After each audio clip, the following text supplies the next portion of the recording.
Peace to you all. My name is Saba Ahmed. I'm a law student at American University. I am here to ask you a simple question. I know that we portray Islam and all Muslims as bad, but there's 1.8 billion Muslim followers of Islam. We have 8 million plus Muslim Americans in this country, and I don't see them represented here. But my question is, how can we fight an ideological war with weapons? How can we ever end this war? The jihadist ideology that you talk about, it's an ideology. How can you ever win this thing if you don't address it ideologically? Great question. I am so glad you're here, and I am so glad you brought that up because it gives us an opportunity to answer. What I find so amazing is since the beginning of this panel, which we are here about Benghazi attack against our people, not one person mentioned Muslims. We are here against Islam, or we're launching war against Muslims. We are here to discuss how 4 Americans died and what our government is doing. We were not here to bash Muslims. You were the one who brought up the issue about most Muslims, not us. And since you brought it up, allow me to elaborate with my answer. There are 1.2 billion Muslims in the world today. Of course, not all of them are radicals. The majority of them are peaceful people.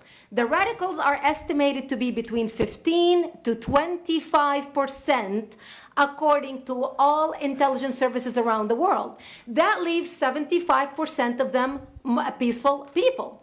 But when you look at 15 to 25% of the world Muslim population, you're looking at 180 million to 300 million people dedicated to the destruction of Western civilization.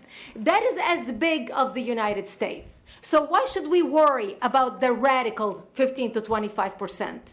Because it is the radicals that kill. Because it is the radicals that behead and massacre. When you look throughout history, when you look at all the lessons of history, most Germans were peaceful. Yet the Nazis drove the agenda. And as a result, 60 million people died. Almost 14 million in concentration camps. 6 million were Jews. The peaceful majority were irrelevant. When you look at Russia, most Russians were peaceful as well. Yet the Russians were able to kill 20 million people. The peaceful majority were irrelevant. When you look at China, for example, most Chinese were peaceful as well. Yet the Chinese were able to kill 70 million people. The peaceful majority were irrelevant. When you look at Japan prior to World War II, most Japanese were peaceful as well. Yet Japan was able to butcher its way across Southeast Asia, killing 12 million people, mostly killed with bayonets and shovels. The peaceful majority were irrelevant. On September 11th in the United States, we had 2.3 million